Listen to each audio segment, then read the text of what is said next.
Yeah. Hi, everyone. Welcome to the orientation of the fellowships with Deep Thought and the partner companies of Deep Thought.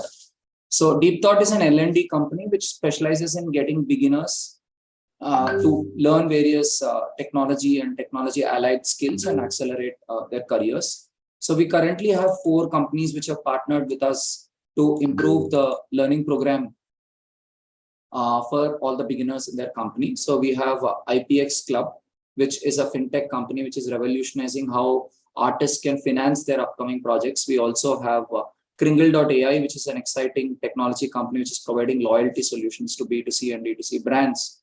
And we have Creative Organics, which is a pharma company which is trying to revolutionize the Indian pharma industry by bringing the typical IT project management rigor into the pharma industry. And we also have Gropital, which is a very exciting agri-tech startup from Jaipur, which is trying to create a mutual fund for farmers where people can invest in farmers and so on. So while I describe, and of course, Deep Thought itself, which is an edtech company which is trying to democratize research-oriented learning. So now what unites all the 5 companies in the program which Deep Thought is running for in terms of all the 5 companies is 2 problem areas. Today, I think in 2022, we've celebrated more than 100 unicorns in India, more than $100 billion companies in India. But there's one problem when you talk of these product startups and unicorns in India. India may have a lot of people who are fit for service-oriented companies, where largely it's a copy-paste oriented job and there's not much of creativity and innovation required. But does India have enough of thought process for product environments? So a service company requires people of one kind, while a product company requires people with a lot more innovation and creativity. So that's where Deep Thought comes in, and we pick up beginners and we groom beginners so that they're ready for product-oriented environments. Because it's not just about skilling, but it's about mindsets. Because what happens is our Indian education system and also the kind of parenting in India, Indian education system and the kind of parenting in India suppresses a lot of people. So due to that suppression, that I think innovation and creativity, which every child has at birth, a lot of us lose that. So Deep Thought is a program which picks up people who have that drive, who have that hunger for learning, and grooms them so that they're ready for various roles in startups. So just to add some context to what I'm saying, last year in 2021 in October, Deep Thought had hired one intern called Shavan Mandal. We saw a lot of promise in him. Today, he leads a 25-member team at Deep Thought. In April of 2022, this year itself, we had hired 2 young girls, Pooja and Shagun. They were beginners with JavaScript. But then we saw that these 2 girls have a lot of curiosity and they're willing to learn a lot. They're driven by learning. So we picked them up. Or there was one 17-year-old boy called Rahul Ranjan who applied to us in June. He was rejected by 30 companies on Internshala. We picked him up because we liked the way he could learn and figure things out by himself.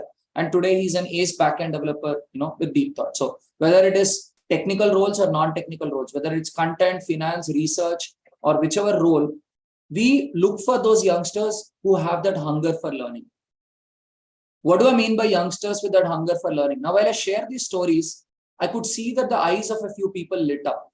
Now, these are the people who could experience a eureka moment around learning. While a lot of other people are like, "Ye sab kuch chodo, tell me what is that internship, tell me how much stipend do I get." Those are the people we're not interested in, right? The people who are looking to learn something, who are looking to do something innovative and creative, right?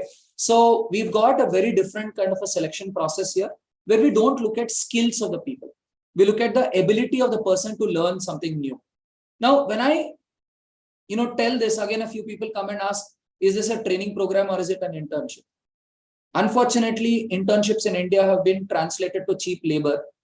So the person who's actually talking of a real internship is forced to, talk about learning and, importance of learning, because the mainstream meaning of internship has become cheap labor.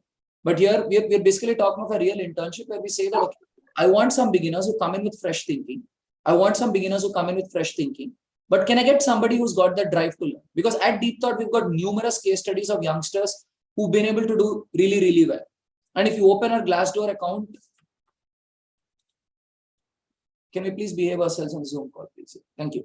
So if you open our Glassdoor account again, you'll see that a lot of people have been pretty upset about the opportunity, purely because time and again we clarify that this only suits those individuals who've got that hunger to learn. So we've, basis research over the last 1.5 years, we've come up with a new kind of a selection process which helps us identify those youngsters who really want learning. Let me tell you a little more about this.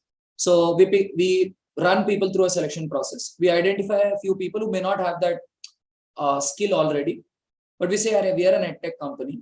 If someone wants to learn, let's at least try a few people who may not have the skill today, but we'll give them an opportunity so they learn. But once they get into the environment, they don't show interest in learning, and later on they feel like the company is pressurizing them. But the expectation is set right in the beginning that in a startup, we are looking for people whose primary incentive is learning, who are looking to explore different things. But it goes into a lot of toxic exchange between the employer and the person if there's a value system mismatch. That's when I think in the last 6 months, DeepThought has been very, very careful about whom we hire, because last year, I think we made a lot of hires where the exchange was not very nice between us and the people. And from that, we learned that unless there's a value system match, the person who's hired feels bad, right? Because a person who's excited about an innovation environment loves an innovation environment. The person who's not excited about an innovation environment, who joins the company just because nobody else gives an opportunity, the person just feels like so much of pressure is put on him or her. So that is another story. Maybe we can discuss that sometime later. But today I want to talk about what is the training we give people, and what are the learning outcomes of this internship, and what kind of people can benefit from this internship, and what these roles are.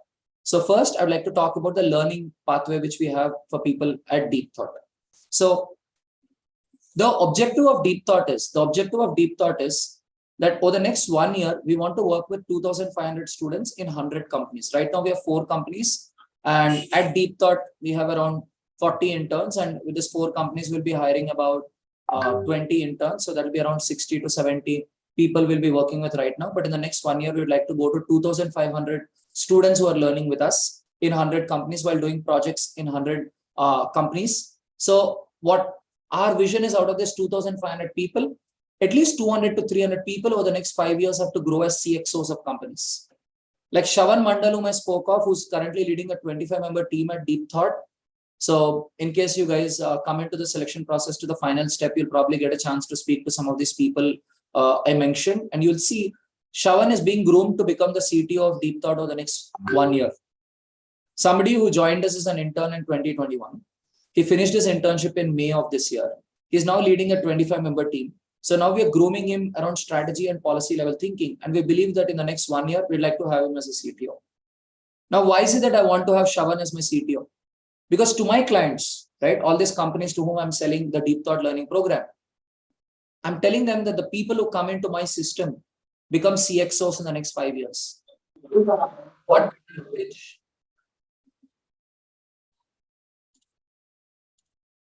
What better pitch can I have than showing my own talent? Even these 4 people, I think they got into DeepThought as clients because they saw our interns and they saw how our interns were able to compete with developers with 2 to 3 years experience and still learn better. So our vision is to groom all the youngsters into CXOs.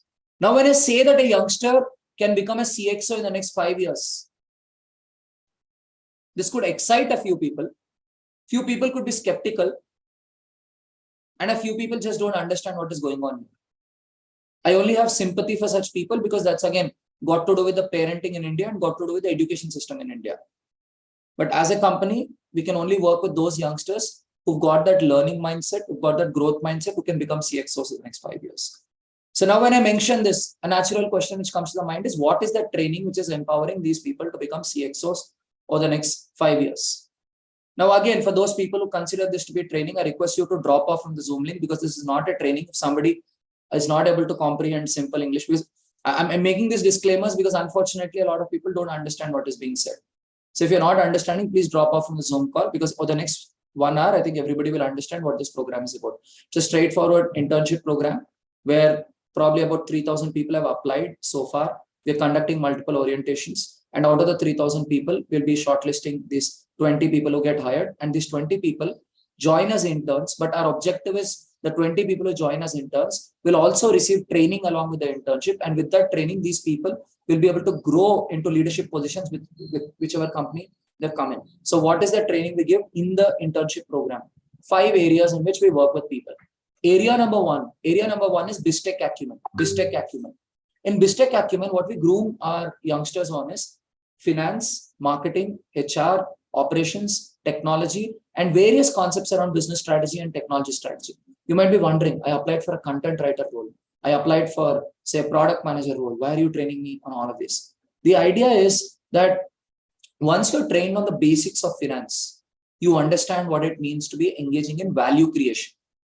So I'm doing a certain project for my company. But the project which I'm doing, does it add value to my company? Because a lot of people on LinkedIn, you see rants, right? You see a rant which is like, I'm working so hard, but my company doesn't care. But in reality, companies don't care about the hard work. Companies care about the value being created. If you're working very hard, but you're not producing value, it means there is some skilling which is required there. There is some thinking which is required around the process. So anybody who has to grow in his or her career has to understand what is business value. If you'd like to explore what is business value, I'd request all of you to Google, on our YouTube channel, just search Young CFO Dialogue. So there are probably 3 or 4 videos called Young CFO Dialogue, where students as young as 4th graders were able to explain the concept of business value, what is discounted cash flow method for valuing companies, and so on. 4th graders were able to do that live on YouTube, and CEOs and CTOs of companies were there in the jury. If a 4th grader can learn, and if a 20, 21-year-old adult can't learn, probably that adult is not meant for a product environment, right? Because it's only the willingness to learn which matters if a 4th grader is able to learn, point number 1. So, and why do we teach marketing? We teach everyone marketing because once you understand marketing, you understand brand positioning. You understand what is the identity of the company. So no matter which role you're working in, you understand how to contribute to that identity that the company is taking. Because what an Apple will want to do and what a Microsoft will want to do is not the same. It depends on the position that a Microsoft is occupying and the position that an Apple is occupying. A lot of times, employees do not understand this larger strategy. When they don't understand the larger strategy, they're always dependent on some senior to come and tell them what to do. They're always dependent on some senior to come and tell them what to do. But when I'm saying we're grooming youngsters into future CXOs, we would want these youngsters to be autonomous decision makers. So a youngster can be that autonomous decision maker if that youngster is able to understand basics of marketing. I'm not expecting you to do an MBA. Just some basic grooming around marketing. So what is brand positioning and so on. I'd obviously want the youngster to also understand basic operations. In operations, we teach Toyota production, Eric Ries's lean startup philosophy so that there can be efficiency brought into whatever is being done. And we teach everyone basic concepts of technology and product innovation, irrespective of which role you're applying for. So that you're able to see the power of technology in whichever work you're doing, whether it is content creation or product management or finance or growth hacking or whichever role you're applying for, right? So the first area of training which we give people is around BizTech acumen. The second area is what we call behavioral intelligence. In behavioral intelligence, we groom people on emotional intelligence theory of Daniel Goleman, the biases theory of Daniel Kahneman, conversational intelligence theory of Judith Glaser, growth mindset theory of Carol Dweck, to name a few. Now, the reason why behavioral intelligence is very important for us is many a times when people engage in behaviors which we consider bad, right? Let's say someone is very aggressive. The reason why someone is aggressive is because that person is probably too suppressed. In childhood, if the person was too suppressed, the person becomes aggressive. Or if a person is quote unquote introvert. I mean, I don't believe in introvert, extrovert. I believe there are only humans. There are no introverts or extroverts. Some people behave as introverts. Some people behave as extroverts purely because of conditioning and also in terms of whether the person feels safe. A person who's traditionally considered an introvert will speak very openly, will speak very freely when the environment is safe and the people are non-judgmental. So we do this behavioral intelligence trainings because in an innovation environment, there's a lot of collaboration. You need to speak more. But unfortunately, a lot of people who are suppressed don't speak enough. They're scared. They do self-censoring. I call it self-censoring. The person is own censor board, cutting out all the content and not, sharing ideas. That hurts in an innovation environment. So we do this behavioral intelligence oriented training. So people bring out, as we call it, get out of jail, feel liberated in having a nicer personality. So that's the behavioral intelligence training, which we do for people irrespective of which role they get into. And third, which is probably the most important area, is execution. Ideas are dime a dozen. Ideas are dime a dozen. Getting ideas is okay, but the tougher thing is to execute those ideas. Again, the problem with youngsters is, since our education system doesn't give enough scope to go and build real things, execution becomes difficult. I mean, if someone has gone through alternate education during schooling, maybe you would have done some carpentry or other things which could have taught execution to some extent. That's nice, but otherwise, at a macro level, most people have not learned execution. So how do you take an idea towards execution? So that's one other area which we teach, irrespective of which role they're in. Why do we teach execution? Because if we don't teach execution, the project manager or the senior person in the team is dead. Most companies today are scared of interns. Most companies today are scared of interns. Because like, my interns, I need to, we need to, instruct them a lot. A lot of our senior people's time is lost with interns and so on. But we have gone to companies and said, hey, interns are not all that demanding. You teach the interns the fundamentals around business, the fundamentals about execution, they'll be autonomous. So the third area is execution.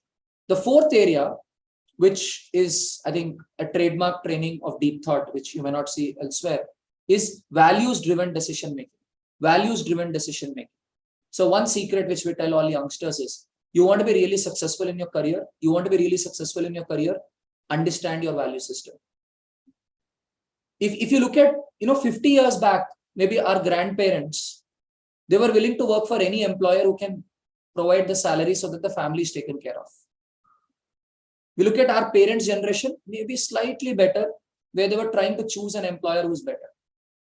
But today, I think we've gone into a generation which need not worry about that, right? So values become very important. Now, why do values become important? If you work because you love the job, you may give up when conditions turn hostile. But if you work because you believe in what the company is trying to do, you believe that the company is doing something to make the world a better place, and you work for the company, you'll never feel like you're working. Every day night when you go to bed, you'll be proud of yourself for what you're doing. At Deep Thought, I think we are a 45-member team. All of us are very aligned with the idea of changing the way people work, changing the way the people think.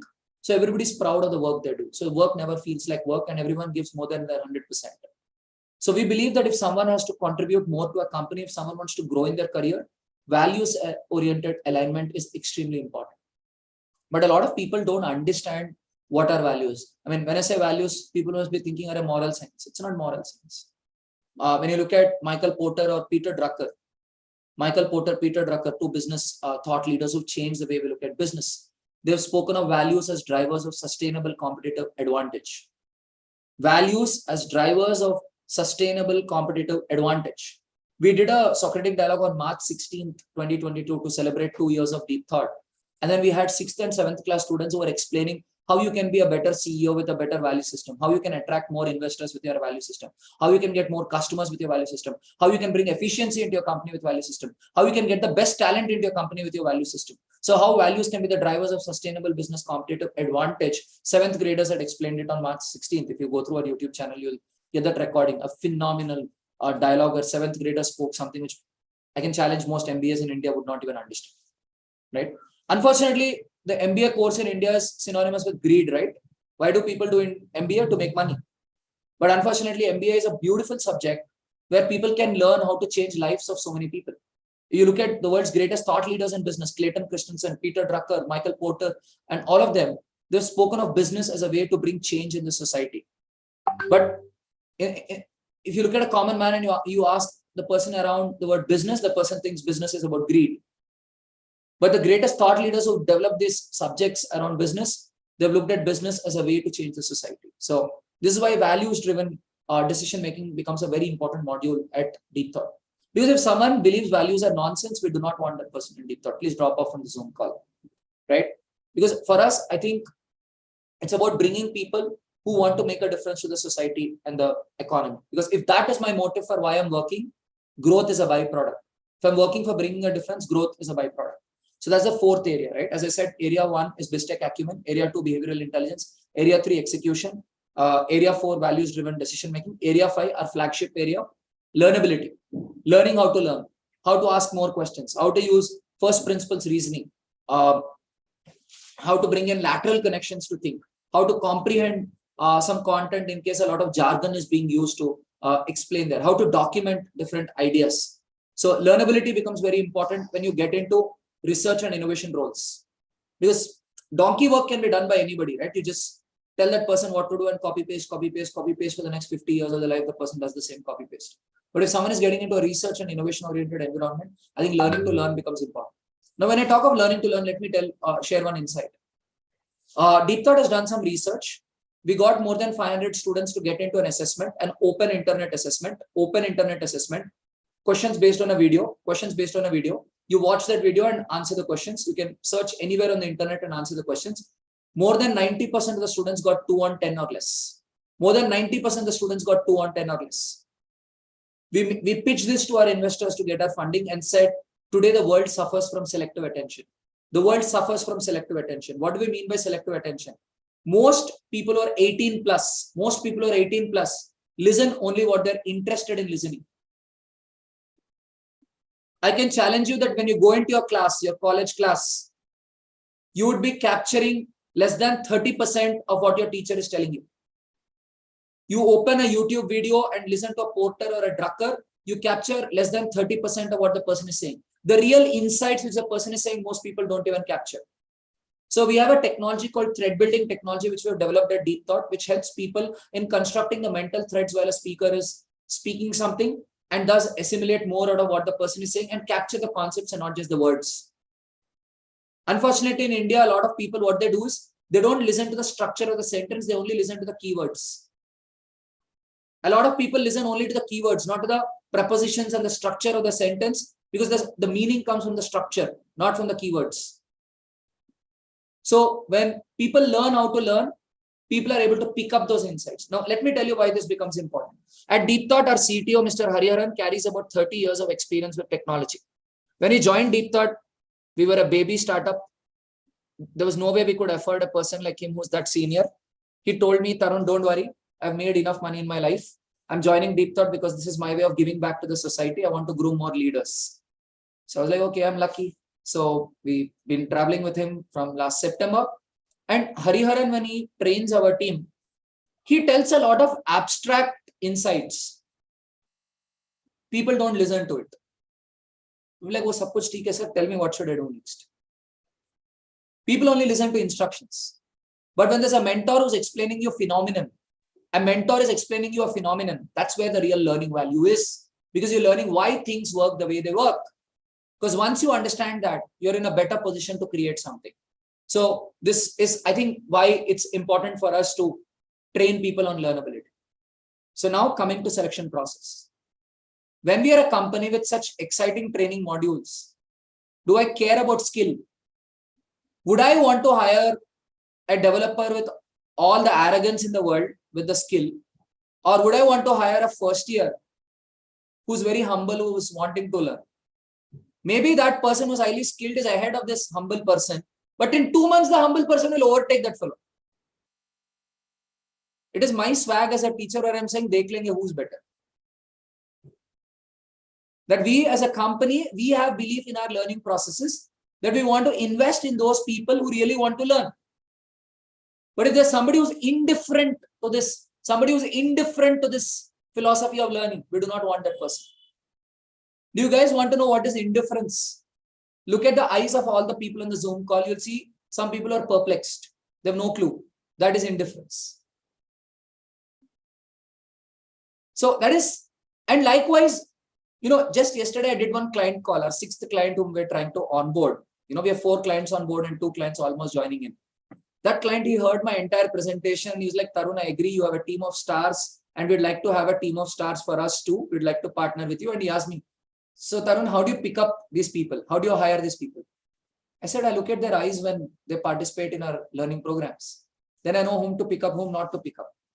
And then, of course, it's a sales call. I need to show off. So I showed off and said, just like how a quintessential Indian middle-class mother can twist a bendi and tell the quality of a bendi by twisting it.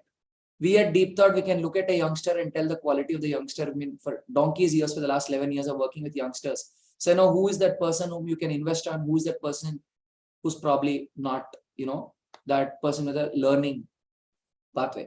because I think when we started off, we had around 79 people on the Zoom call.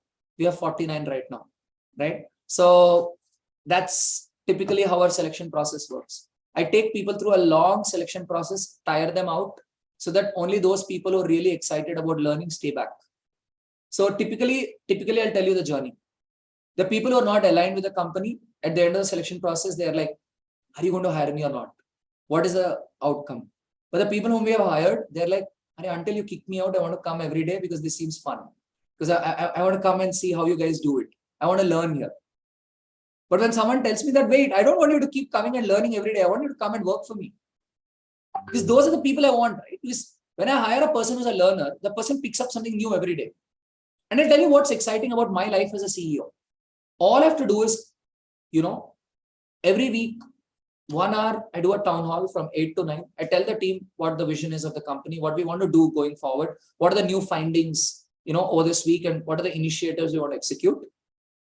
Everybody takes notes. And then everybody pings me on WhatsApp saying, Tarun, I heard your pitch. I understand we are trying to do this as a company. I have an idea. Can we do this? Can we make this change in our mobile app? Can we make this change in our DT-thon? Can we make this change in our content strategy so that we can achieve that outcome? Isn't that exciting for a company where people are taking initiative and people are the owners of their job? We sold this to our clients. We said, we can get you youngsters with a burning desire to learn.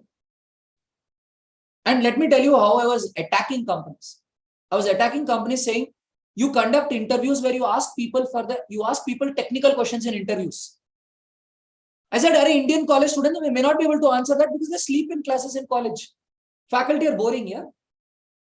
They may not be able to answer your questions in an interview. So why do you want to test them on subject knowledge? Because they'll all flunk. There's one guy who gets a 2 on 10, one guy gets a 4 on 10. You hired the 4 on 10 guy, but 4 on 10 is also fail. But why are companies conducting technical assignments to hire people? Because they get so many applications and do not know whom to hire. I said, let's not hire them based on technical assignments. Let's hire them based on their ability to learn. Then you might ask, are you being a hypocrite? Then why do you give technical assignments? I give an assignment to see how people can figure out stuff on their own. I don't look at the quality of the answer. I look at the quality of the exploration. What has this person done to figure it out? Today morning in the orientation, one person asked, I'm a beginner. I do not know this. Will I be able to do this? I said, don't you have Google? Can you figure it out? I said, I was 19 when I did my first startup. I was in second year of college when I did my first startup. I was a mathematics student. No exposure to business whatsoever. So and back then YouTube videos used to buffer. I had to download them and then watch them. Right? Internet was not as quick, right? So, so that's the point, right? We give assignments to test growth mindset. Do you have fixed mindset or growth mindset? What is fixed mindset? I don't know this. I can't do this. I'm a BTech student. I can't do this. I'm a psychology student. I can't do this. I'm like, I thought you were a human being. I didn't know that you're a BTech student. Unfortunately, this is where things have been reduced to, right? Where people don't understand interdisciplinary and cross-functional ways of looking at things. 21st century belongs to interdisciplinary and cross-functional paradigms. Professor Venki Ramakrishnan has a PhD in physics. He's a biologist and got Nobel Prize in chemistry. Okay, let me go over that once again. He's got a PhD in physics. He's a biologist and he got a Nobel Prize in chemistry. So Daniel Kahneman is a psychologist, got Nobel Prize in economics because his work led to behavioral economics. So Professor Kosambi was a mathematician by training, happens to be one of India's greatest historians. Mathematics helped him stay relatively unbiased. You know, history is typically either left or right, and very less people who actually care about the subject. So, and this is about, you know, interdisciplinary. And when you talk of cross-functional, today you're seeing intersections of different fields, right? Where people are able to combine different fields and execute a lot of innovation. So this is why I think all these values and all these aspects of learning are very important to us. So I'd like to take in the segment 1, I will take questions only regarding the selection process and learning process. After taking about 5 to 6 questions, then I will explain the JDs of various roles we are hiring for. I'll explain the JDs of various roles we are hiring for in segment 2. But right now I want questions only about the selection process and learning process over here. And once again, before you guys go in with your question, I'd like to explain our business model. How does Deep Thought make money? My client signs an agreement with me and pays me a 2-month deposit so that I can build a team for my client. Then I identify people, I train people, I give them to my client. And when people start working on the project is when I start charging my client.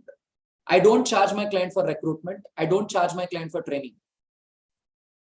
I challenge my client and I say, I'm getting you stars. I will not charge you for recruitment. I'll not charge you for training. When they start contributing in your company, then you pay me. So people have signed up an agreement with me. So naturally, when I have made that sort of a promise to my client, I would want to look for people who really, really excited about learning. Otherwise, it's a huge loss to me because my client just says, hey, you've given me a bad person. I don't want this person. And I have to just refund my advance to my client. So this is why our business model is very clear. We are not interested in selfish people. We are not interested in people who just want a certificate or who have no interest in learning whatsoever. But the people who want to do something fun, the people who want to learn something new every day are the people we're looking for.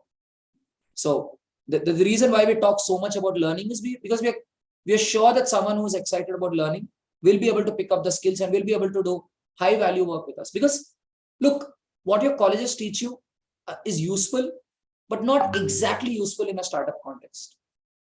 So we need people to unlearn all of that and relearn. Like when I talk of growth hacking, that's a very exciting field. I'll talk about that in segment 2. When I talk about technical content creation, that's again, or copywriting, exciting fields. I'll talk more about that. But this needs you to unlearn some of the things and relearn a few things. Like if you're working as a content writer, we'd want you to learn a few theories around psychology as well.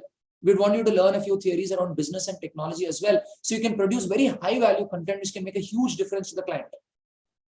So this is why for us, I think learning is extremely crucial so that you can do things. I mean, if I have to put it in a nutshell, so you can compete with people with 4 to 5 years of work experience. As a beginner, you can compete with people with 4 to 5 years of work experience. Now, how can you compete with them? You have one gift with you. That gift is you start with a clean slate. People with experience find it very difficult to unlearn and relearn. This is exactly why we like to pick beginners. I mean, there could be some people with work experience on the link. It's not like we don't hire people with work experience. We do. A few outlier experience people we do hire. In Deep Thought, we have at least 8 to 9 people with work experience who are working with us who are fantastic when it comes to their ability to unlearn and relearn. But largely, yeah, we pick up youngsters. So now I'm happy to take a few questions around the learning process and around the selection process. And in segment 2, I'll be explaining the JDs in detail. So if you have questions, please go ahead with the question.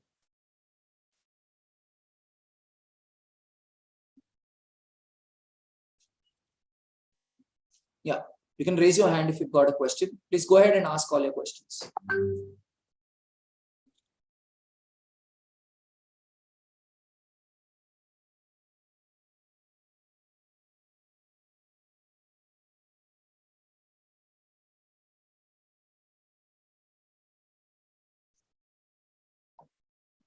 I see a few videos going off. They'll be off the link in a while. Yeah. Those who have questions, just raise your hand. Go ahead with your question. Yeah, Sahana, please go ahead. I did see the selection process in the website. There was persona screening and various other assessments for each roles. So is that where the selection process getting over, or will it go beyond that? So typically in Deep Thought selection process, there are assignments which are handed out. And after assignments, we have something called observation. So what is observation? So the people who've completed assignments, we invite them to come and observe our workflow. You join our Zoom link from 5 to 9 for a week, and you see how our people work. You join a few meetings, you understand how things happen here, you understand our rituals, you understand our training processes and so on. And at the end of each day, you send us a 400-word write-up describing what you learned. So that's how we let you come, experience the way we work, see it firsthand, and tell us what you saw. So the people who, there are people who just report, right? I went to that room, they were discussing this, then I went to this room, they were discussing this, and so on. There's no real reflection there, so we reject them. But the people who are really able to, observe things very carefully and analyze what are the processes being used, why are they being used, or curious, I think we like hiring them. So it's like we invite you to our environment, we let you see what all happens in our environment and ask you to write what you've seen. Some people after third day, fourth day just give up. Staying on Zoom link for 4 hours continuously is not that easy for someone who's not passionate. But the people who are excited, they start liking it from the third day, fourth day. First 2 days, Deep Thought is like a Maya Jal. It's very difficult to understand what's going on. So many people in so many different places, it's very confusing. By the second day, third day, people start finding some hacks. They find some smart ways of, okay, where do I go and when do I go and so on. And they make a few friends with a few people. And those people sort of tell them, okay, why don't you go check this out today? There's this thing going on. Or I see Hariharan on the link. Why don't you go and see what he's doing? And so on. Some of the people just give them some suggestions and they figure it out by second day, third day. And by the fourth day, we involve the observation people on a small project which our team is working on. So we see how they bond with our team and so on. So after the observation is done, we hire them. This is our way of hiring people who are aligned with the company. So we have around 40-45 people in our team who are super excited about what we do because all of them came through this very rigorous selection process. I mean, unarguably, I think we are India's toughest selection process for interns at Deep Thought. That's interesting. Thank you.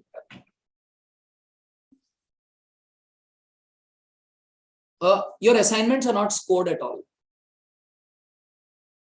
Your assignments are not scored at all. We look at your effort. We look at how you have approached it. So, and I think assignment is a great way for you to figure out what you'll be working on if you're selected. I mean, the quizzes, the research roles, that's okay. The quizzes don't give you much. But if you're looking for the innovation roles or software roles, I think the assignments tell you a lot about the kind of innovation work you'll be working on if you're hired, right? So assignments are more around exposure. So I'll tell you one more thing, right? We're building a platform called DTthon. We're building a platform called DTthon where a lot of selection processes would be available. So we would encourage students to just go and attempt a lot of selection processes just to get exposure or different thought processes. So we give assignments so that people get a flavor of what kind of thinking is needed at Deep Thought. Yeah, Chahat, please go ahead with your question. Like what type of assessment you gave us? Yeah, did you apply for Agile Recruitech LLP? Does the WhatsApp group which you're in, does it start with the word Agile? No, that's only DT. Then you have been given a link, no, DT persona form. So once you fill the DT persona form, you'll join one WhatsApp group. In the group description of that WhatsApp group, you'll get another link. That link has a list of all assignments. So you can see it on our website itself. Okay. But the people who applied for Agile Recruitech LLP, after this orientation, you will be given separate assignments. So you'll have to do that, and then there'll be observation, and after observation, we hire you. Yeah, Karthik, please go ahead. Yeah, so good afternoon first.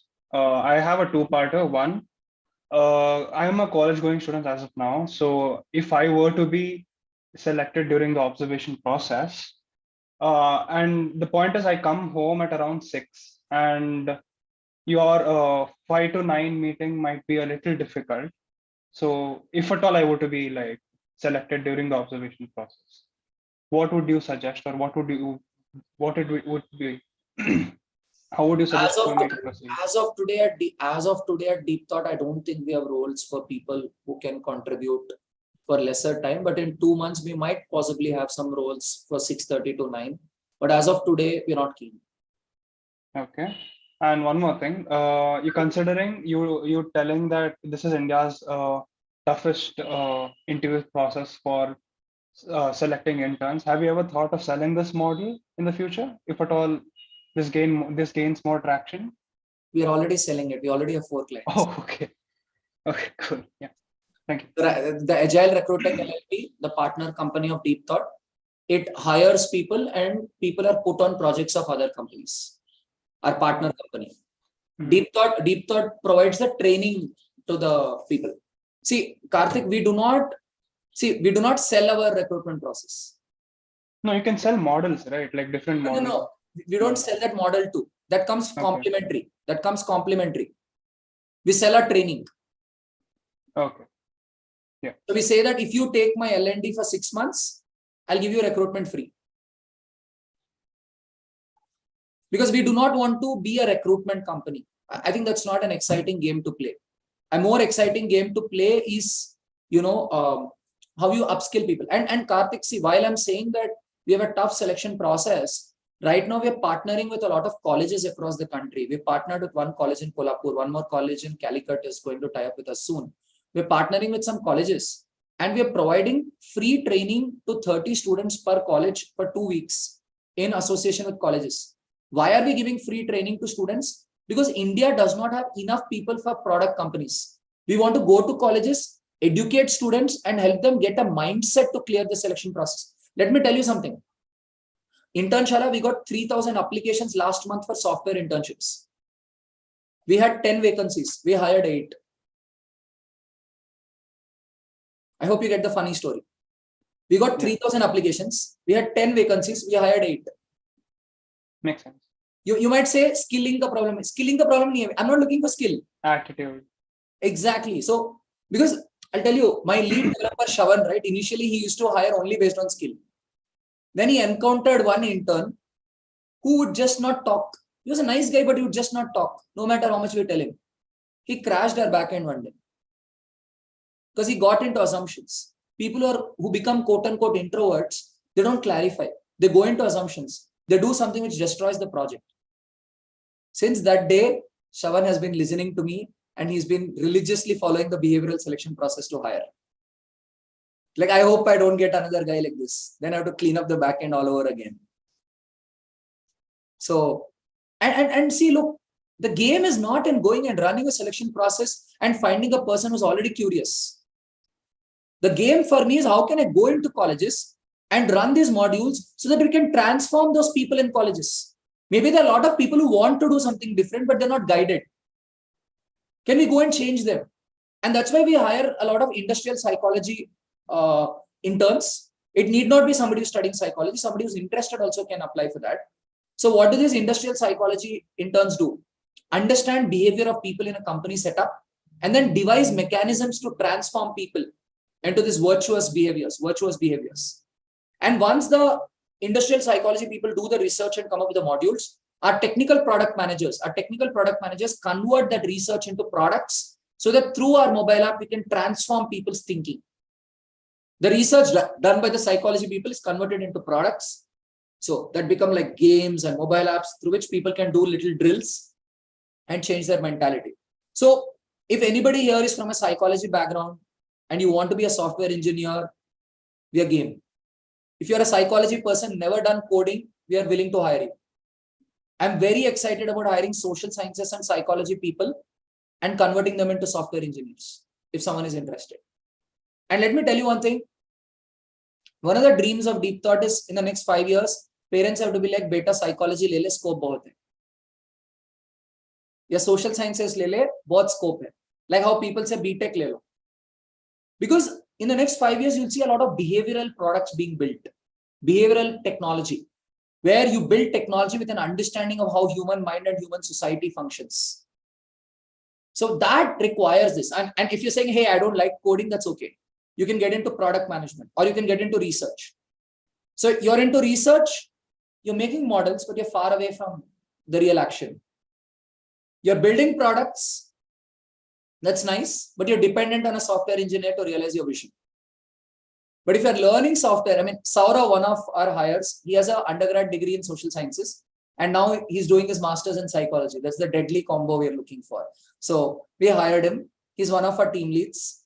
He's still in college, first year. And now he's like, Tarun, teach me programming. I want to code. I want to build software. Because he's been attending some of my sessions. So 2 weeks back, I took a session on basics of computer science. I don't teach any syntax or any coding. I start with the industrial revolution, then go into digital revolution and all of that. And through a story, I try to explain what is cloud technology, what is front end, what is back end, how it functions. So even if you're not a technical person, you go through that video, it's about 3 hours long. You get a sense of what is computer science and how coders function, what are the things you build, what's a controller, what's a middleware, and so on. So, but again, not that every psychology person will do coding, right? You can do research. We need researchers. Researchers have to build those modules, right, around which this transformation can happen. And I'll tell you why we want this psychology people. Today, there are a lot of people in companies, very nice human beings, very loyal to the company, always contribute value, but they're self-centered. Not selfish, self-centered. There's a difference between both. People become self-centered when they're low on self-esteem, usually. When they don't get that kind of love they need in childhood, they become very self-centered, many of them. Either people become very compassionate or they become very self-centered if parenting is not gone right. So there's thousands of such people in companies in India. What if we can build modules through which their self-esteem goes up? You create so many leaders, right? During the pandemic, India suffered. But Kerala did better. Kerala had very good administration. So due to that good administration, they were able to execute that well. Doesn't this mean that the India doesn't have enough leaders? If we had enough leaders, the leaders would have, worked with the existing administrators and somehow got results. So the greatest social service you can do in this world is when you can create leaders. And that's what Deep Thought wants to do. So whether you work for IPX or you work for Gropitel or you work for Kringle or you work for Creative Organics or Deep Thought, the learning process is the same. You engage in a lot of peer-to-peer learning. So what will happen is, for all the 5 companies, we're having a common learning program. So in the common learning program, what will happen? Let's say there's one person in Deep Thought who's done something on front end and has learned something really cool. That person floats a workshop and people from all the 5 companies can come and attend this workshop. Somebody from Kringle, let's say, did something cool on product. That person can float a workshop and people from Deep Thought can go and attend that workshop and learn from it. And all the youngsters who are hired for these 5 companies will have a common TOC slot from 8:30 to 9. In 8:30 to 9, we do something called TOC. In TOC, what happens is people actually reflect on their day's learning. They celebrate what they've done in the day. They share their vulnerabilities and insecurities, and other people nudge them and say, hey, that's okay. Right? Because when you're in a creative job, there are ups and downs, and handling the emotions could be very difficult. So they meet between 8:30 to 9. So in case you do observation, you get to see some of the TOC slots and so on. We have LDI, Leadership Development Initiative. In that, the existing leaders of Deep Thought, they conduct like a mela where each one is in a different breakout room, and you can go to different breakout rooms and go talk to them and ask them their theories of leadership. How do they lead? How do they face situations and so on? And this is one of the reasons why people in the DT ecosystem, almost everyone wants to become a leader. Because they go see role models around them, people of their age who are still studying in college or already leading teams, and they're sharing their philosophies of leading and how they've handled situations as a leader. I think that inspires people to become leaders. So that's LDI.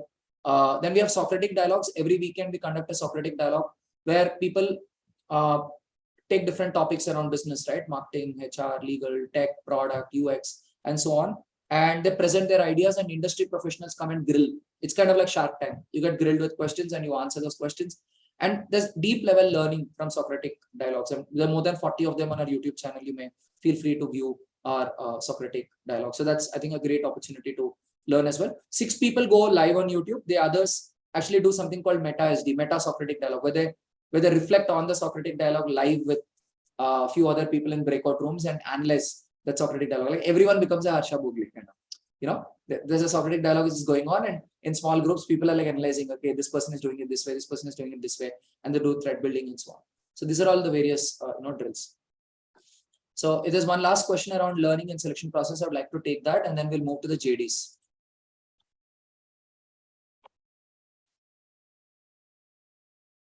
People are following this on YouTube. You can also ask your questions in comments. I'm also listening to the comments.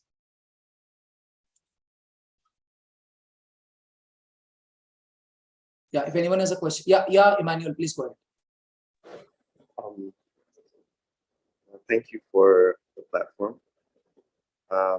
After going through the selection, the questionnaire, and hearing you explain your methods and strategy, I'm quite excited, and I wanted to ask, are there any future plans of going international, say maybe into Africa?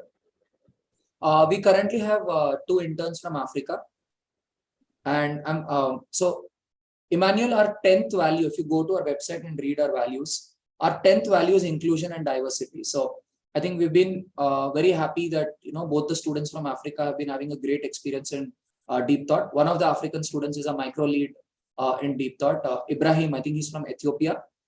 He's a lead backend developer with us. And we also have Lene Heaven. He's from Rwanda. He's a front-end developer with us. In the past, we had Milton Mazat, who was from Mozambique. He's from Mozambique. So he worked with us as a teacher last year. So we had a total of 4 people from Africa so far. Thank you. We have one from Bangladesh also right now. Thank you. And very soon we wish to expand globally and pick up clients also globally. As of now, we're largely focused in India, but we see ourselves as a global player. And we consider this to be a great opportunity to have students from Bangladesh, Africa, and other parts of the world, because that brings diverse exposure to the people in our ecosystem. Let me tell you one thing. Oh, sorry, we have 5 people. There's one person, Awal, who also joined us recently. So when we hired one of them, one of our team leads said, hey, I'm not sure about this guy. This guy doesn't talk much. So that's when I told them, hey, you know what? When we hire some of the students from Africa, they seem to be a little reserved in the first week because we Indians are particularly not very good at how we treat Africans. So, you know, it takes a week for us to get assurance that we are deep thought. We're not like how typical Indians are. So, and then they start speaking. So then one of my team leads understood, okay, so when I deal with people of different cultures, the way I deal with them has to be different. So even the boy whom we hired from Bangladesh, he was very reserved in the beginning. He wouldn't speak much. His English was a little weak. But today he does fantastic work with us. So I think hiring people from other countries has been a great experience for us because it forces us to be more sensitive, where we learn how people of other cultures behave, and that makes us more human when you're put out of your comfort zone.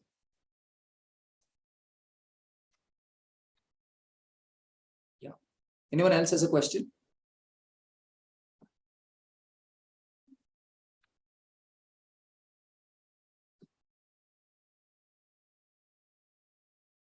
Any other questions about selection process or learning process?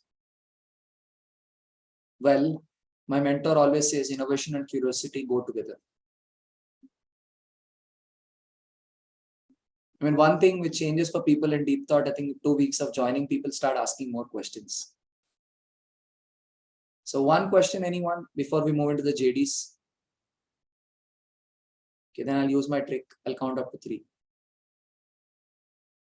Don't censor your questions, just go ahead, ask your question. Questions, anyone? Go ahead, unmute yourself, ask your question. I count up to 3. I wait for you to ask your question. Unmute yourself, ask your question. Yes, Siddhika, please go ahead. So I just wanted to ask, so later on in the internship, who exactly are you accountable to? Will it be to a group of people or will it be to one specific mentor? Yeah, so you applied to Deep Thought or Agile Recruitech LLP? Deep Thought. Okay. So either ways, see you, I mean, I would love to answer your question, but also add a caveat to that.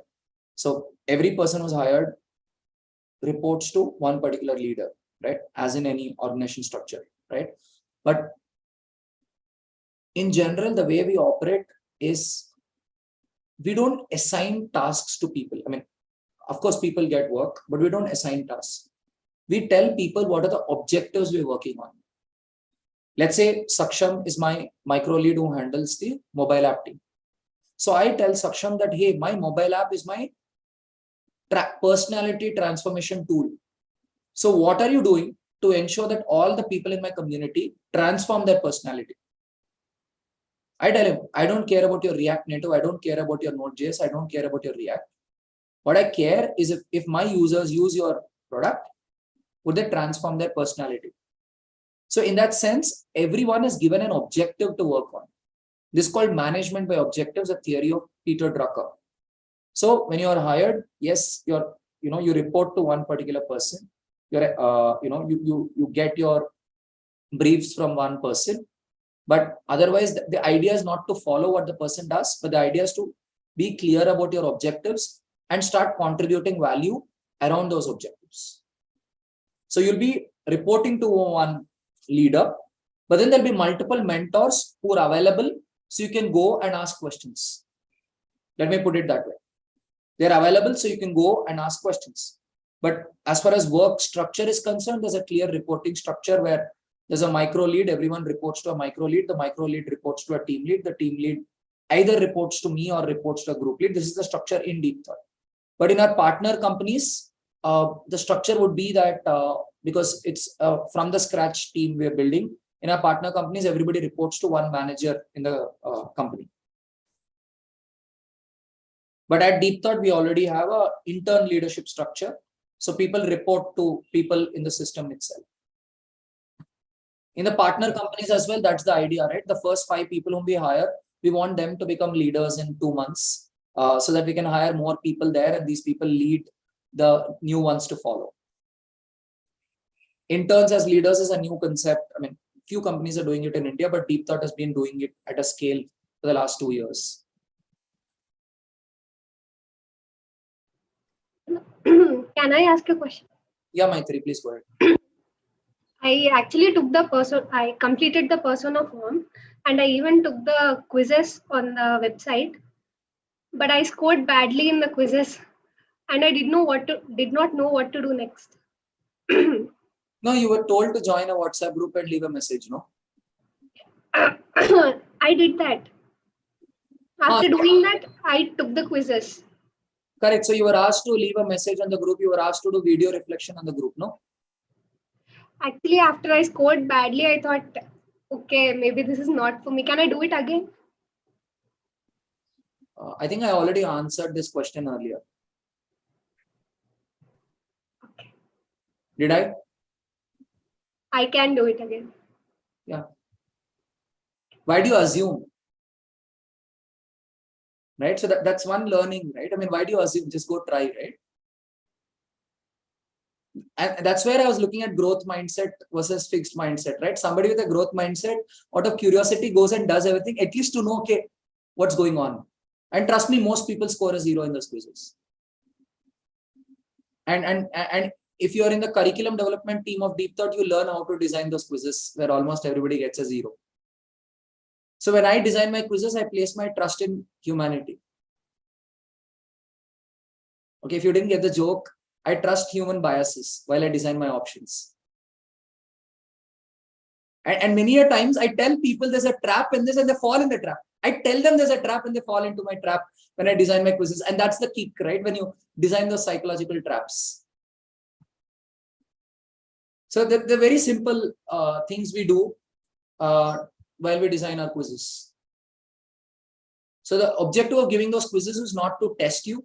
The objective was to help you understand what are the ways in which you can think and what are the areas where you can improve yourself. So it looks like my selection process is working. So we're only getting those people in who are having that growth mindset. Yeah. Yeah, Meghna, please go ahead. Yeah, so I am, good afternoon, first of all. Yeah, I am from an agriculture background. I literally have no idea about software, technical terms, interviews, technical functions and all.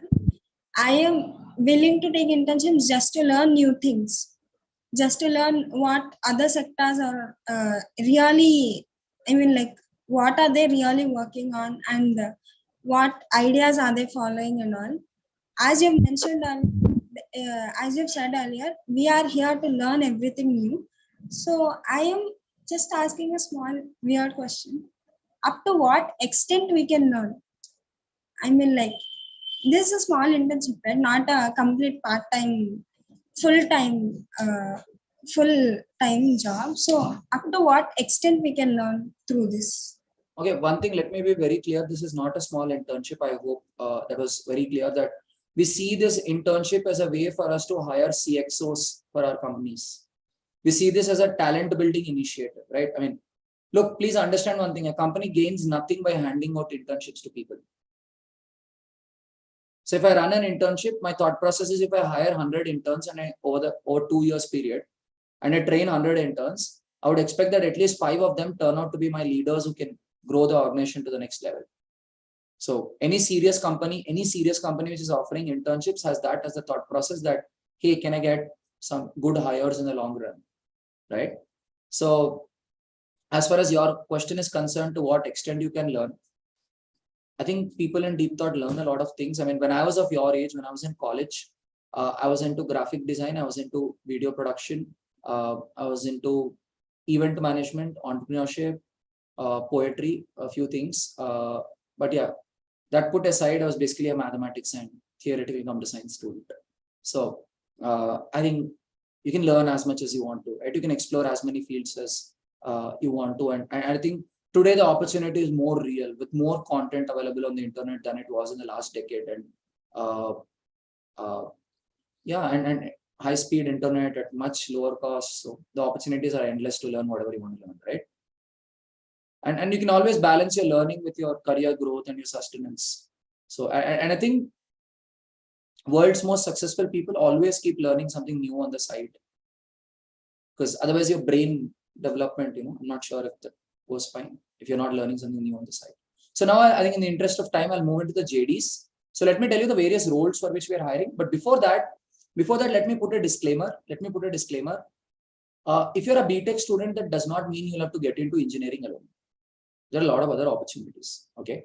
So there's one joke which I tell while I do career counseling for school students. A lot of parents, ask me, Tarunji, this is very crucial decision my child has to make. Can you guide my child for this crucial decision? I'm like, what crucial decision, man? बच्चे को क्यों डरा रहे हो? I'm like, and when I speak to a student in 9th grade or 10th grade, I say, look, you pick the subjects which you like. You study a subject. Let's say you study engineering and you don't like engineering. You can become a politician like Kejriwal or Parikar, or you can become an entrepreneur like Sachin Bansal or Vinny Bansal, or you can write nonsense like Chetan Bhagat. There are a lot of things which are possible once you do engineering, right? So in that sense, what you study and what you want to do need not be connected. You can go make that connection. You look at Steve Jobs, he studied calligraphy. He was able to bring beautiful typefaces into computers. That's what he says in a Stanford convocation speech. So you are a psychology student, you may bring that psychology influence into product. You're an agriculture student, you can bring some of the perspectives from agriculture, because agriculture represents the oldest understanding of economics.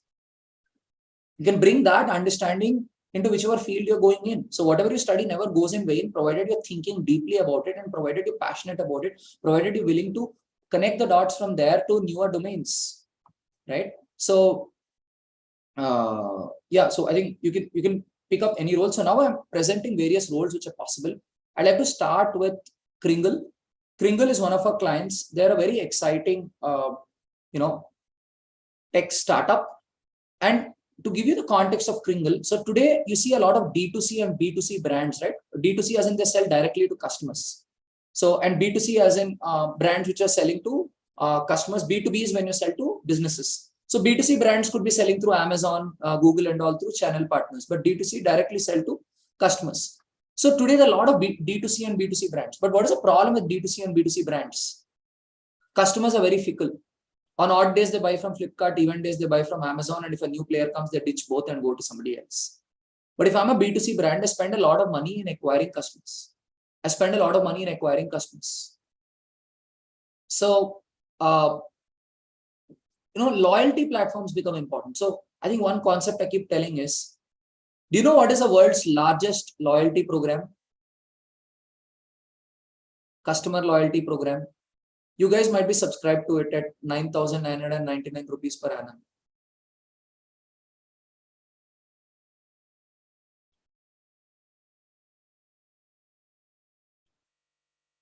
Amazon Prime, right?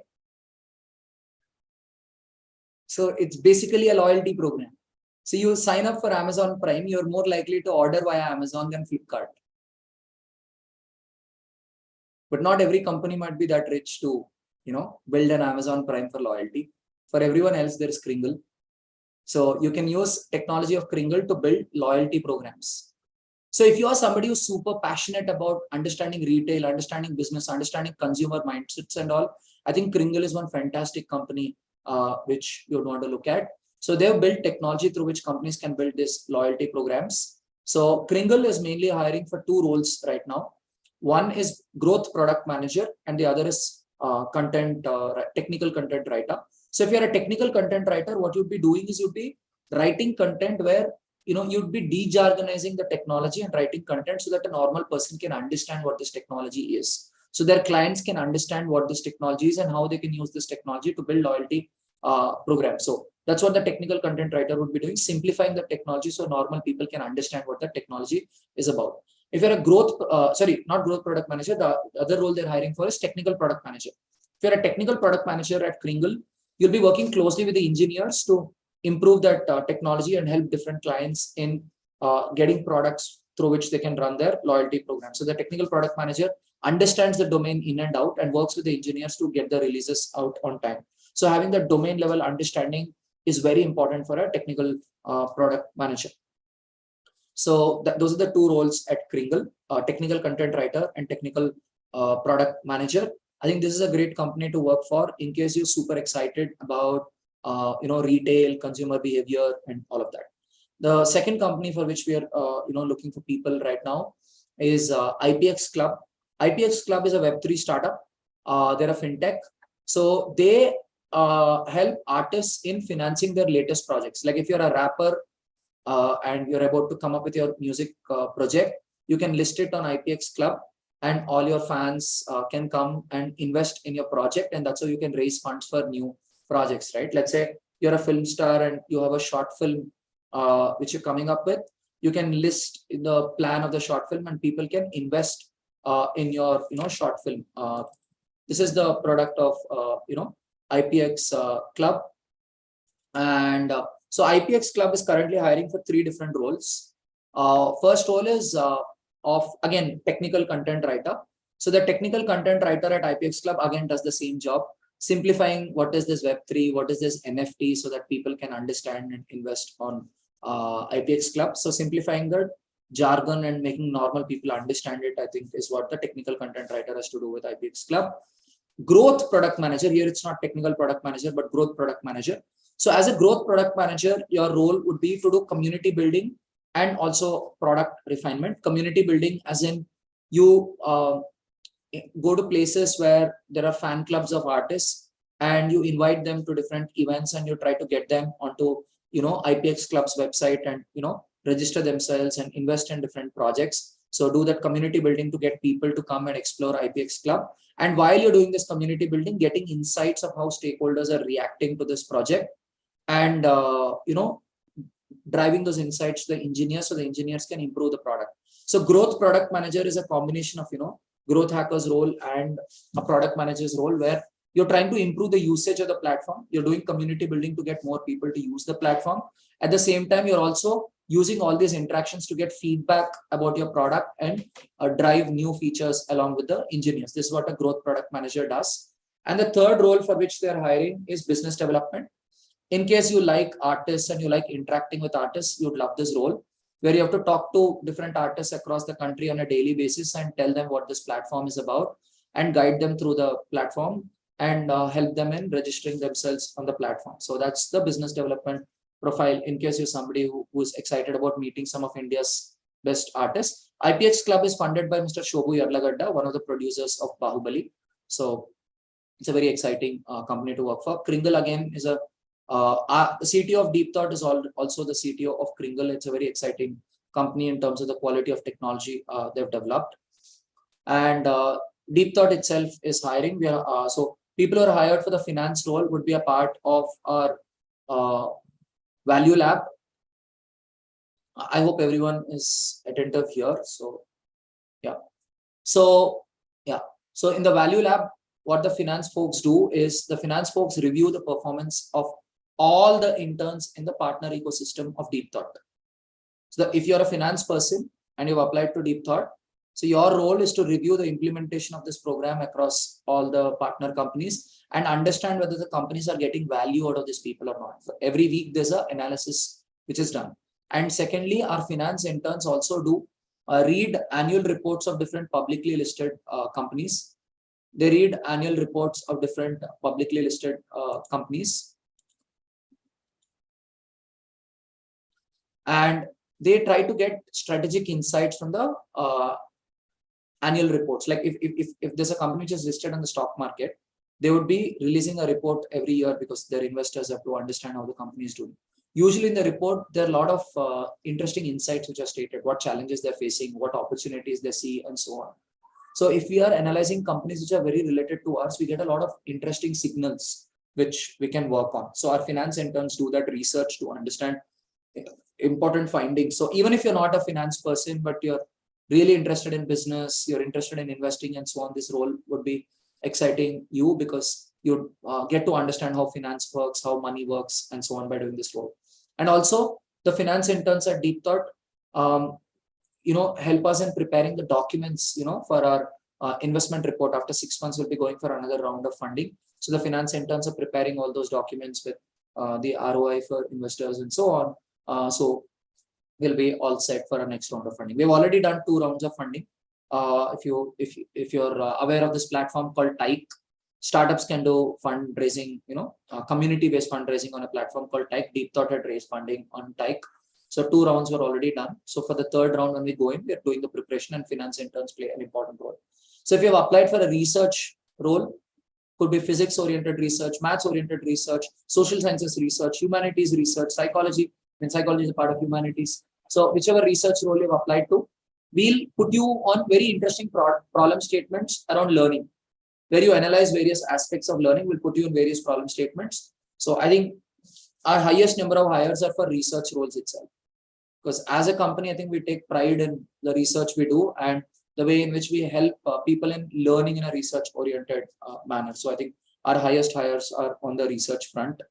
But of late, I think we've been struggling to make hires on the research front because we are very demanding. I mean, our toughest selection process is for research. Everywhere else we compromise, but on research, we don't compromise. There are some psychology people who come and say, I'll only do psychology.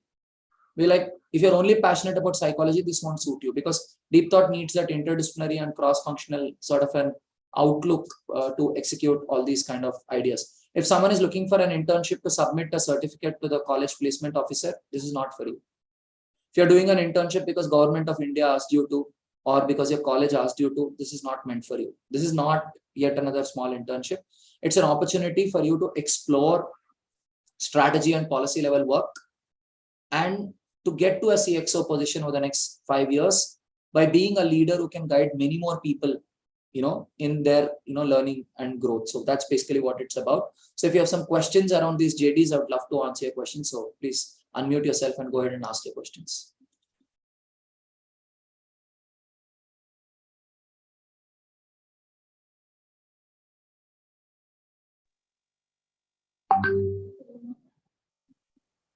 Prerna this side.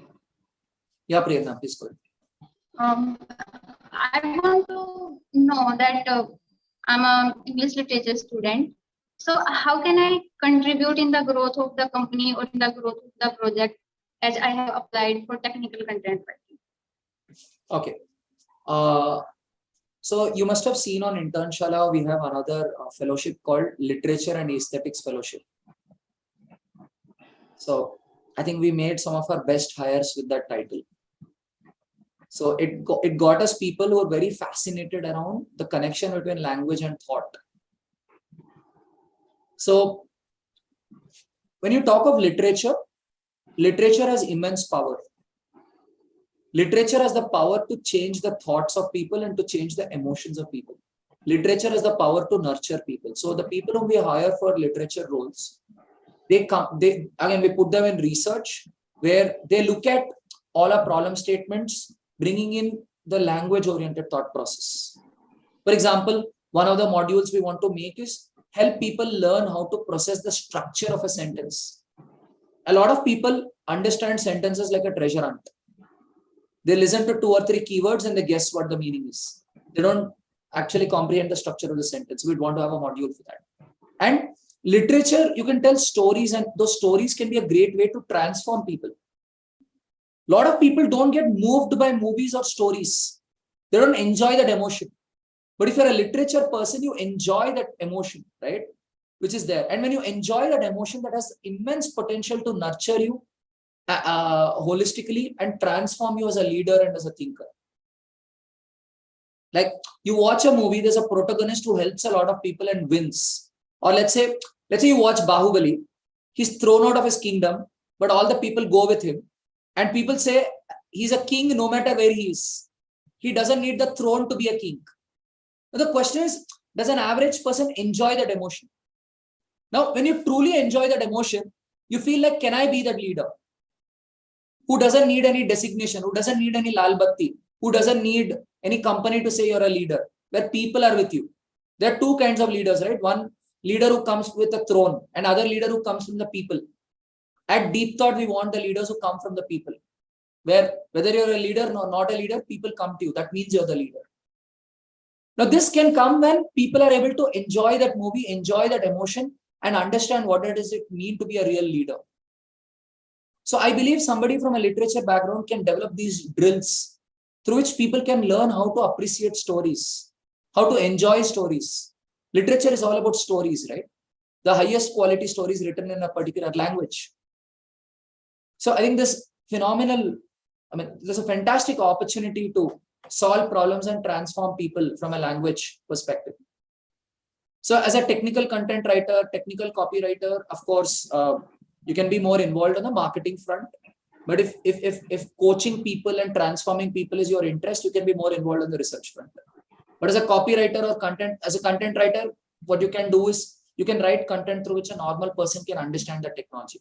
As a technical copywriter, I think that's one of the roles which I am personally excited about. It's about how do you write the lines which are witty and which can get people to move. Today, copywriters are highly impactful people. Products around the world need good copywriters who nudge. In case you guys use Swiggy, you see the notifications which come on Swiggy, right? The kick-ass copywriters who write those notifications. They drive action. Those parents who say, don't do literature, there's no career opportunity. I tell those parents, what the hell? What are you smoking? Copywriters are the highest paid people in the world right now. And they freelance most of the time. So, because all the products around the world, they need kick-ass copywriters. Once you become a large company, you need good copywriters. So if you enjoy influencing people, if you study both psychology and literature, that's a deadly combination to do copywriting with a little exposure to technology, which anyway Deep Thought can help you acquire. Now trying to understand technology in a non-technical way. Thank you. Does that answer your question? Yeah. Okay. Yeah, Gungun, please go ahead with your question. Yeah, just I want to ask, you mentioned about the literature fellowship program. So I applied for the behavioral fellowship program. So can I do the both fellowship programs as well? So yeah, again, I like to make one clarification, irrespective of which company you work for, whether it is Deep Thought, Kringle, IPX, Creative Organics, or Gropital, you'll get the opportunity to explore multiple fields. You'll get the opportunity to explore multiple fields. So you come in with one thing, you find something else exciting, you can go try it out. Because anyway, during the LDI, you meet people of other departments, you make friends with them, you understand what they're doing. So you want to explore something and explore. And I'll tell you why we put that behavioral research thing. Because we want to understand behaviors of people so that we can transform them. And Gungun, let me tell you one story which you might really like. There's one person called Devdutt Patnaik. He was hired by Future Group as the Chief Belief Officer. He's possibly the only one in the world with this designation, Chief Belief Officer. So Future Group as in the one who runs the Central Mall and Big Bazaar, right? I think they got sold to Reliance. Future Group, Devdutt used to do this job. So why was Devdutt hired as Chief Belief Officer? He understands beliefs of people. From beliefs, he understands their behavior. From behavior, he understands their buying patterns and trains the senior corporate team of Future Group on the buying patterns of Indians. Because from beliefs, he's understanding behavior. From behavior, he's understanding buying patterns. So I think understanding behaviors of people is key, because I think at Deep Thought, we believe we're creating behavioral technology. Technology which is comfortable to people because we understand their behavior, and technology which can also transform the behaviors of people. So the people who are hired for behavioral research fellowship, we'd want them to spend time with us trying to understand behaviors of people and see how we can do something to transform them. We have these names, but technically whomever we hire, they end up doing a khichdi of everything. They change, they try different things. At least at Deep Thought, it's a proper khichdi of different functions. Because only then you grow as a CXO, right? You're a CXO when you can see different functions, right? Because if I'm the CTO of a company, I have to run the business of the company.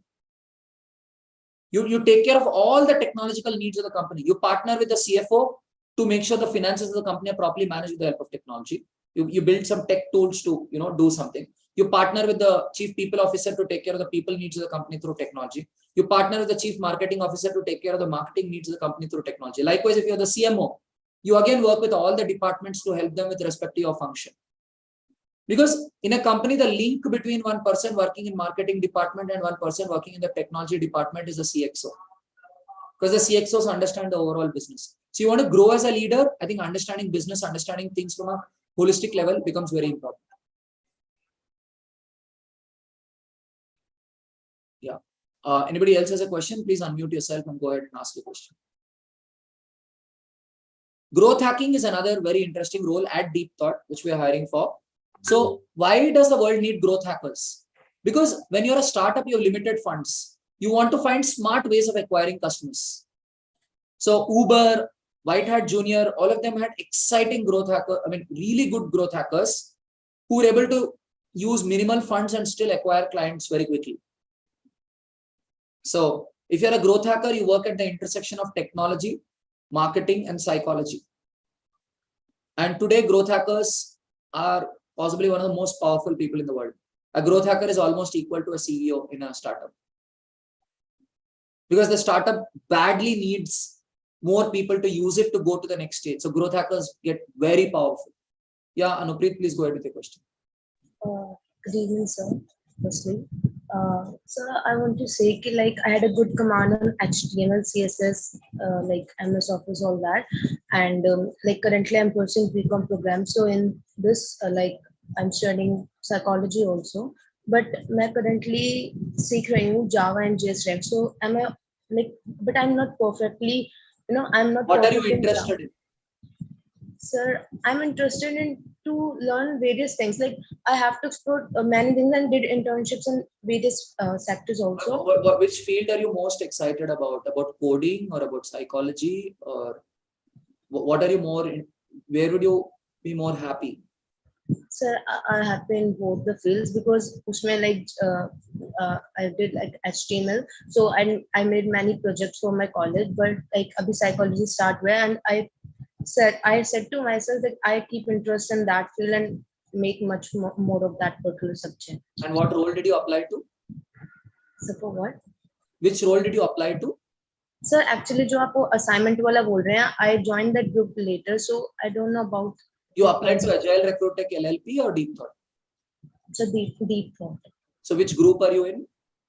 So the Deep Thought group, which the link you shared on the Inshallah app. No. What is the name of that group? There'll be one name for that WhatsApp group, right? So I think customer services, something like that. Customer success. Success, sorry. Okay. So yeah, there are various roles we are hiring for. So whichever one excites, you can try that out. But in case you want to be a software developer that needs, 4 hours per day is the internship, but beyond that, self-learning could take another 1 to 2 hours. So our software role is highly demanding. If you do not have the skill set, that's okay. As long as you have basics of HTML, CSS, that's fine. But we have a selection process for HTML, CSS fellowship on our website. You can take that. Yeah, but it's but learning-wise, it's quite demanding. A lot of effort goes into learning that. Because there's one thing to make college projects and another thing to work on, industrial products.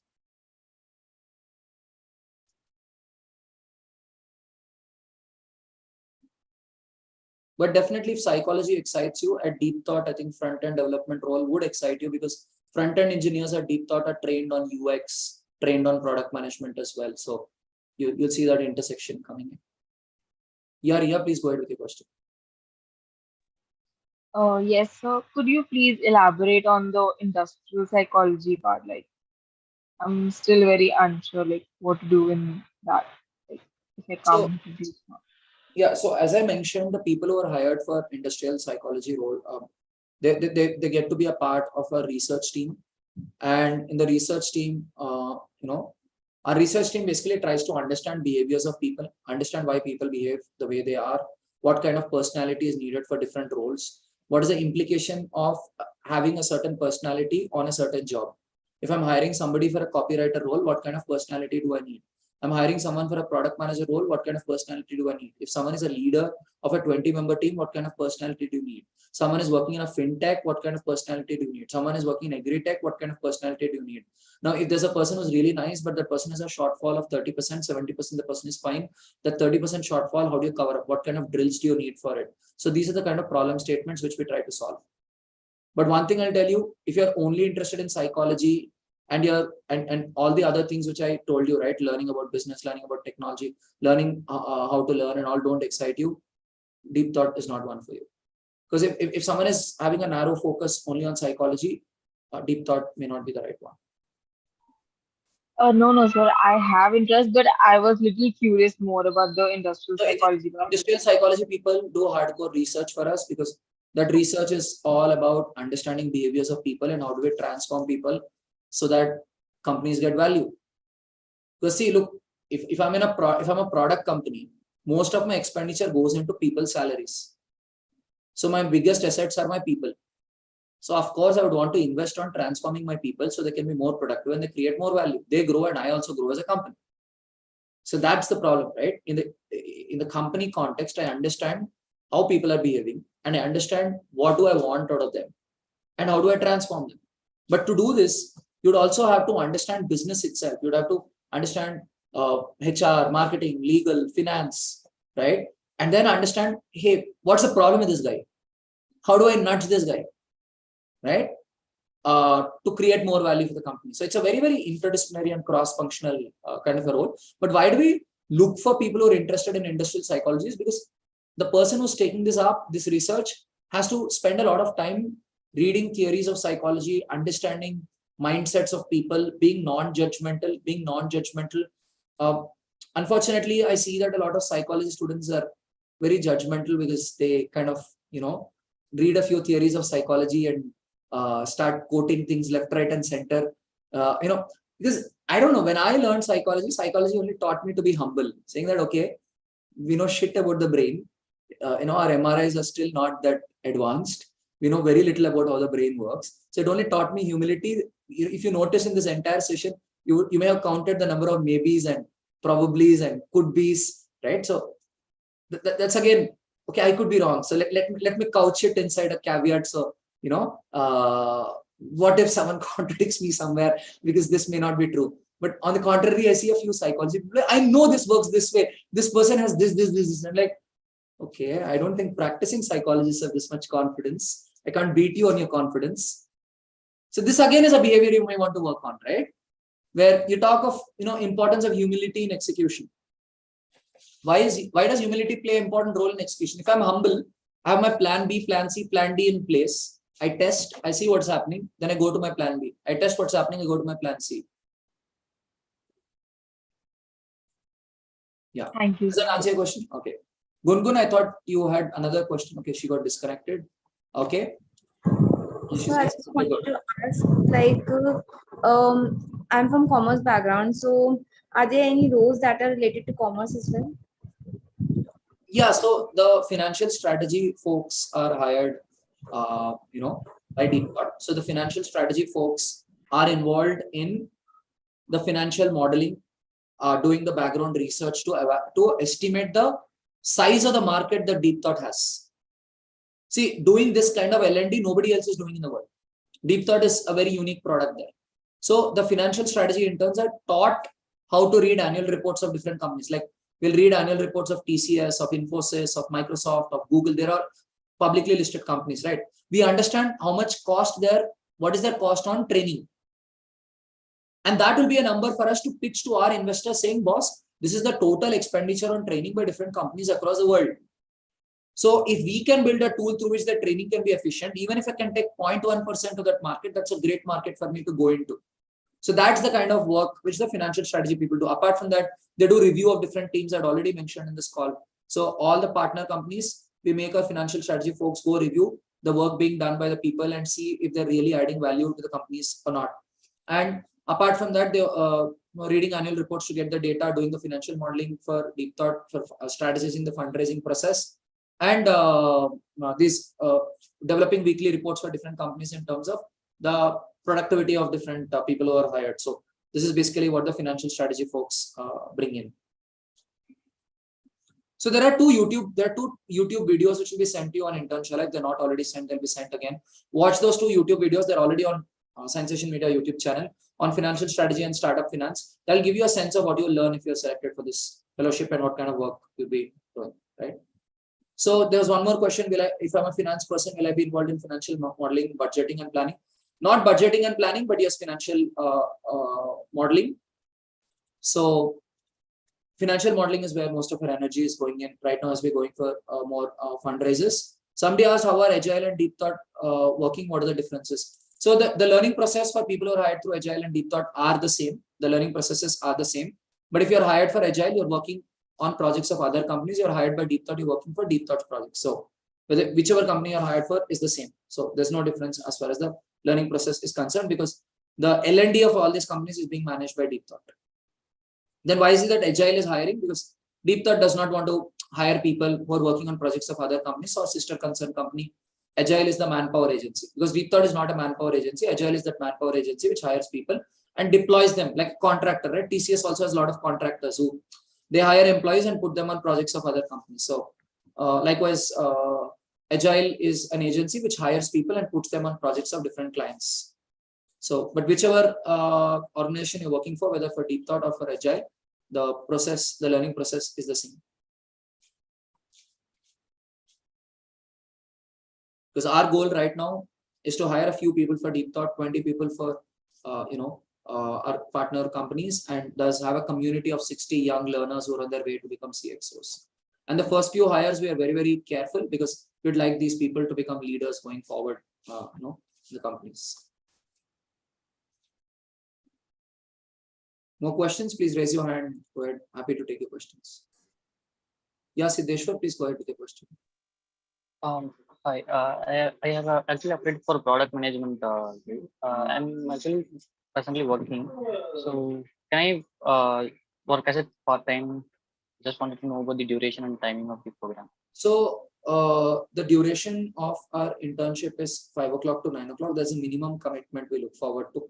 Someone who's available full-time can also work full-time, but the minimum commitment we expect is 5 to 9. Oh, okay. Yeah.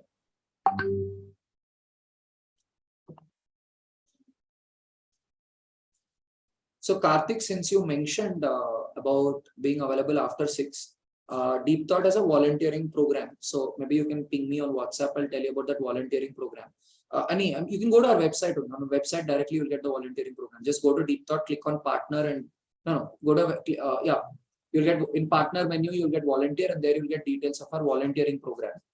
So because for an internship program, but again, the volunteering program, the learning outcomes will be nowhere close to the internship program, for a simple reason that if you're a volunteer, you're just coming in, participating in some learning sessions, going out and so on. But if you're an intern, you're in the hot seat. You're given some objectives to go run after, right? So internship program is ideally the best. But as of now, we're not hiring people for 2.5 hours because it's not working out for us. Some of our old interns, 2 of them are working for 2.5 hours with us. It's not working out with them. So because it's so consuming job, right? It takes a little more time to execute. So, but until then, you want to stay connected in our community. I think volunteering is a great way to stay connected in our community. On our website, you'll have that volunteer section where you can see that. Yeah, Tushar, please go ahead with the question. Good afternoon, sir. Sir, I have a keen interest in operation and product development strategy. Will I get exposure to opportunities and learning experience in this internship? Sure. So, see, I mean, as far as Deep Thought is concerned, I'm pretty sure that if you're interested in operations, we have a lot of SOPs in-house and we want to convert those SOPs into products. So I think that's a great intersection which you're going after, operations and product, because the idea is to take those processes and convert them into products, because when you give SOPs, nobody follows them. But you give it as a product and technology is maintaining that. I think that's a great tool to have. Likewise, I'm guessing that with Kringle as well, as a TPM that could add great value, because they again have loyalty programs. So that loyalty programs, the process being converted to products can be of great value. And IPX again is an early stage startup. So I'm sure some operational expertise would definitely add value there. So Tushar, you applied, you're on which WhatsApp group right now? So I'm in GT Success. DT? Success group. Customer Success Group. Yes, yes. Right. So the customer success team, what the customer success team does is the customer success team educates our clients on how they can make the best use of our technology. So like you'll have to educate Kringle, Gropital and all these people on how they can use Deep Thought's programs in the best way to make sure that all their people are growing, learning and growing, and they're able to grow faster as an organization. That's what the customer success team does. Guide the customers in making best use of our platform so they can grow faster. That's what the customer success team does. Thank you, sir. Yeah, I have time for 2 more questions. So if anybody has questions, please go ahead. Yeah, Meghna, please go ahead.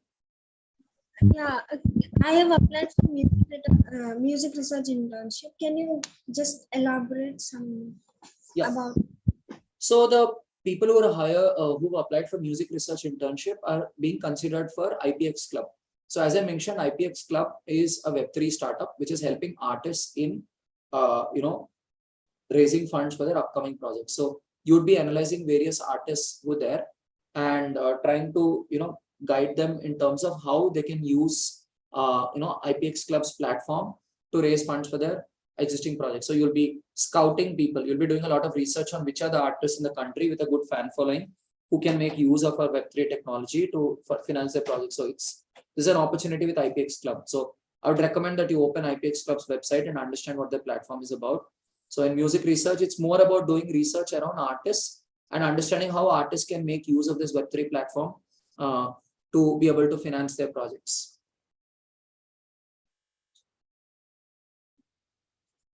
Yes, Sahana, please go ahead with your question. Does that answer your question, Meghna? Yeah, hi. You told me that all the hiring process is all about the growth mindset and learning, curiosity, and the ability to unlearn and relearn. So if you see the Zoom started with 79 people and now it's just 22. So do you believe that people like are a fixed mindset can be changed?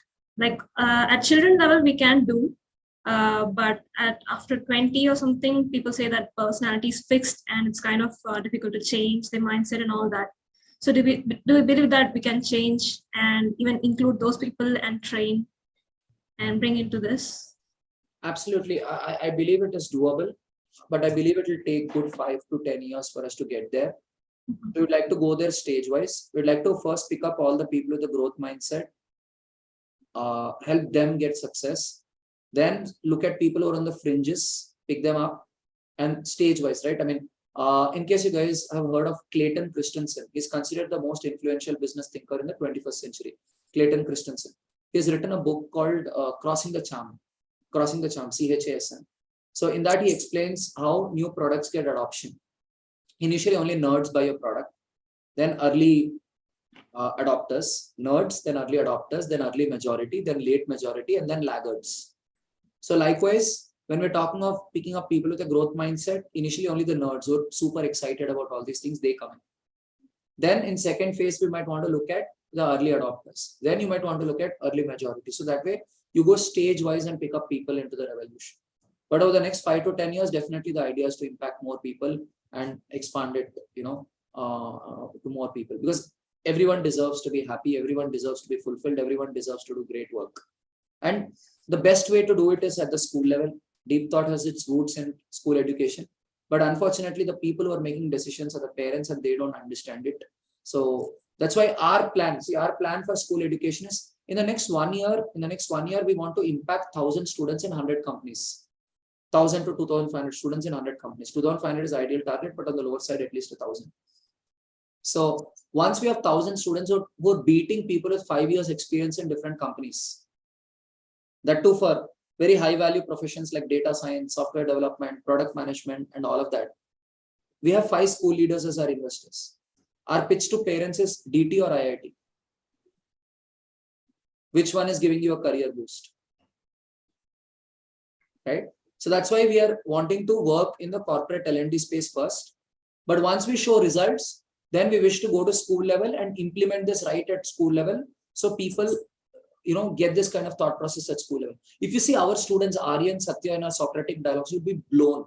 They'll beat any MBA student in terms of the way they think.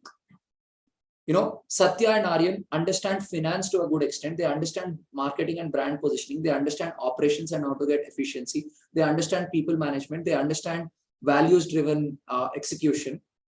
They've been nurtured over the last 1 year. They can beat any MBA student or a tech student in terms of holistic understanding of business. That's how we got our funding on TIKE. We were able to show how school children were being transformed by us. So now we're trying to do the same for early employees of corporates, make money, and then eventually we want to go to school education and do it from the roots, school and college level. Hopefully all colleges could be our customers in the long term, right? 5 years later, where they implement it at college level. Students use this LMS to learn. See, we have a product called SDLMS, Socratic Dialogue Learning Management System. The vision of SDLMS, the product we built, is to transform every school and every college across the world into an MIT, Harvard, ICER type of a research institution by 2030. By 2030, we want every educational institution in the world to be a research institution with the help of our technology called SDLMS, which it's in an MVP stage right now. So definitely that's in our plans. Now we're building another technology called PDGMS, Peter Drucker Growth Management System. That is a holistic productivity tool through which learning and productivity of employees can be managed, and appraisals can be done in an unbiased manner. Not that, the boss is only giving appraisals to chamchas, but, the company is able to, understand the real contribution of people and value the contribution of people, because there's data coming in. So Deep Thought is now slowly exploring AI as well. We're trying to bring some AI modules into that as well. So these are some exciting products we're building in-house. So in the long run, definitely we want this to be a lot bigger community, not just 1,000, 2,000, 10,000 people with a growth mindset, but something bigger. I mean, one of the goals I have is 10 years down the line, a coconut water seller has to be able to learn differential calculus on our platform. That's the dream. If you can't de-jargonize it and you can't get a normal person to understand what it is, you don't understand it. That's, I think, if you look at the product roadmap of Deep Thought, the 5th stage of our product roadmap, the last stage which we want to get to, is where even a normal person can learn anything which they want to on Deep Thought platform. We want to build processes to be able to get there. That's definitely there in our vision. Is it practical? Will we get there? I don't know, but that's our vision. We want to try and get there. That's the last stage of a product, right? 5th stage. When we go to our version 5.0, we'll probably get there. Yeah, one last question. If somebody has a question, I'm happy to take it.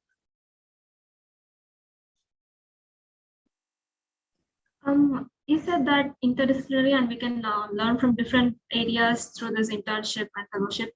So will we be able to equally learn from and equally spend time on different areas? Like not just one and equally? I would say spending equal amount of time is not needed. See, the way I would look at learning, is I'd look at an objective which I want to meet. I want to solve, let's say I want to build a product or I want to solve a problem, right? Then I look at what kind of learning do I require to be successful in this. Then I define an agenda, I go ahead, I learn around it.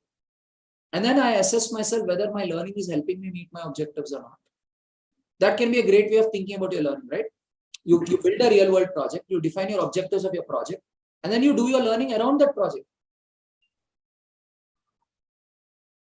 So that way, you need not be bothered. Is your learning effective? If your learning is effective, your project is good. Your project tells you what to learn. Your learning and doing happening together. This is a philosophy of Mahatma Gandhi called Nai Talim philosophy. Mahatma Gandhi and J.C. Kumarappa came up with a philosophy of education called Nai Talim, which is one of the best philosophies in the world in terms of how you want to look at learning. Nai Talim. Learning and doing happening together.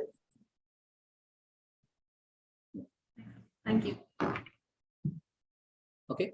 That's about it, folks. Thanks a lot for being patient listeners, and I hope you had a good experience. And for the people on DT roles, the selection process is already sent to you. I mean, who applied for DT roles. The people who applied on Agile Recruit Tech thing, the further steps will be sent tomorrow morning. If you're in a DT WhatsApp group, you just go through the deepthought.education/persona form and then go into the WhatsApp group and then DT selection and complete all the steps. That's how you'll complete the selection process with Deep Thought. But if you're in Agile group, tomorrow morning, I think the steps will be sent on the WhatsApp group. Hope you have a lot of fun in the selection process. The idea of the selection process is so that you're exposed to new things and you learn. So please take the selection process only if you think you're learning something new out of this, right? Thank you, everyone. Have a great day.